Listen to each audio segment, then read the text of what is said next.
The integrated assessment program was not designed to be passed. For 200 years, it served as the Academy's primary filtration system, a brutal academic crucible calibrated to the biological maximum of the galaxy's fastest minds. My cluster had prepared for 9 months across 6 physical bodies. My neural network had run 10,000 simulations, synchronizing muscle memory and cognitive processing until we functioned as a single flawless instrument. 47 elite cadets from 12 species stood in the staging bay. The harsh, sterilized hum of the Academy's overhead calibration lights triggered a familiar dull ache in my secondary optic cluster. We ignored it. Focus was everything. Then the human arrived late. She walked into the staging area carrying a faded textile pack. She wore no biological armor, nor did she possess a visible cognitive enhancement interface. She was just a quiet bipedal form that barely seemed to register the tension radiating from the other candidates. A Relicant Protera intercepted her at the intake desk, his gas membrane skin rippling as he demanded her preparatory materials. She handed him a crumpled fiber square. An assessment droid scanned it, immediately categorizing the object as organic waste. It was a cellulose fragment covered in faded blue ink and unidentified solvent stains. I watched the proctor seal the stained napkin in an evidence tray, the stiff synthetic friction of the plastic sliding shut echoing loudly in the quiet room. Confiscated. She didn't protest, merely shifting her weight as she joined the line. I wish I could tell you the exam went exactly as the simulations predicted. If you want to know how a single organism dismantled 2 centuries of academic supremacy, stay close. The chamber wall shifted, forming a labyrinth of imperceptible energy barriers to begin Module 1. My 6 bodies moved in perfect unison, casting multispectral pings to map the optimal path. The Oven cadet beside me was already struggling, his heavy boneplate exoskeleton too rigid to react to the shifting architecture. I processed the telemetry, preparing to chart a course. The spatial navigation vector requires at least 4 linked nodes to calculate the primary. No, she was already walking through the exit. A sharp rhythmic sound bounced off the metallic walls. A tongue click. She was navigating via acoustic feedback, a biological adaptation that shouldn't have been precise enough to thread a micron-thin energy grid. Yet the heavy blast doors at the end of the module hissed open for her within seconds. My nearest physical form flinched involuntarily, a sharp spike of cognitive dissonance causing my hive link to drop synchronization for a fraction of a second. Gone. She was already standing in the next chamber. The toxin identification module required rapid spectral analysis of volatile compounds. My cluster divided the chemical signatures, running parallel diagnostics across 3 terminals. The human simply picked up the nearest sample vial, sniffed the opening, and pressed a single drop to her tongue. A synchronized shudder cascaded through all 6 of my bodies. Ingestion of unknown variables was a critical failure of basic survival protocols. She grimaced, tapped the terminal screen, and correctly categorized a Class 4 neurotoxin based entirely on its bitter flavor profile. The physical endurance chamber followed, designed to break physiological equilibrium over a 40-minute stress cycle. The crystallini collapsed early, the ambient heat causing acute crystal fatigue in their triple-jointed limbs. My own core temperature spiked, forcing 3 of my bodies to enter localized stasis just to keep the remaining 3 functional.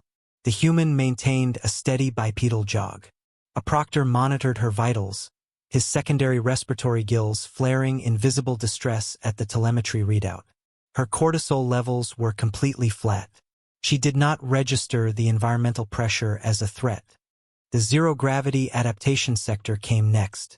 Most species required a full standard cycle to recalibrate their inner ear fluid to a weightless environment. The human pushed off the bulkhead with terrifying velocity, using her own momentum to flip and anchor herself to the ceiling access port before the gravity dampeners had even fully engaged. The final trial was the atmospheric pressure chamber. It was calibrated to 4 times the galactic standard, a crushing weight designed to simulate deep-crust mining environments. My remaining conscious bodies dropped to the floor, our neural link fraying under the sheer atmospheric density. The Velican cadet next to me failed entirely, his membrane body unable to maintain structural integrity under the force. And then the sound began. A low, rhythmic vibration. She was sitting cross-legged in the center of the chamber, tapping her fingers against her knee and vocalizing a melody. The frequency of the hum actively disrupted the membrane communication of the observing proctors.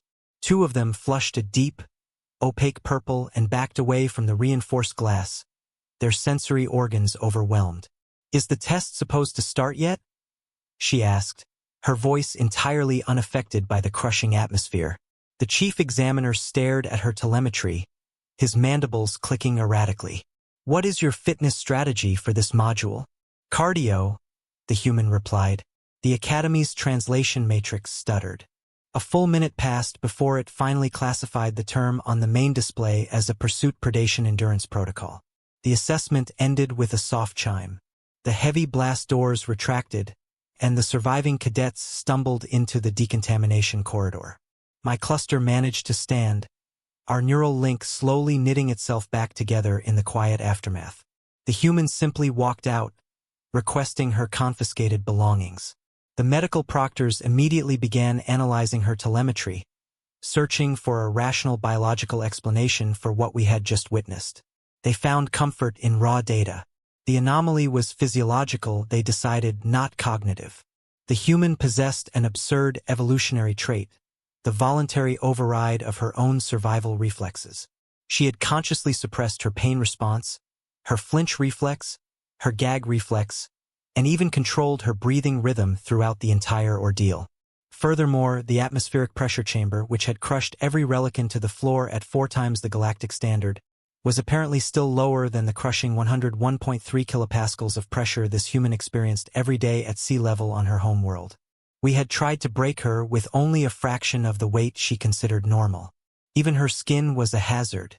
A mild pH between 4.5 and 5.5 meant her sweat was literally acidic, passively corroding microorganisms on the testing surfaces and triggering a mandatory level 3 decontamination of the entire sector. It made sense. It was terrifying, yes, but it made logical sense. She was a biological tank. The tension in the observation deck evaporated into collective relief. The Academy's system hadn't failed.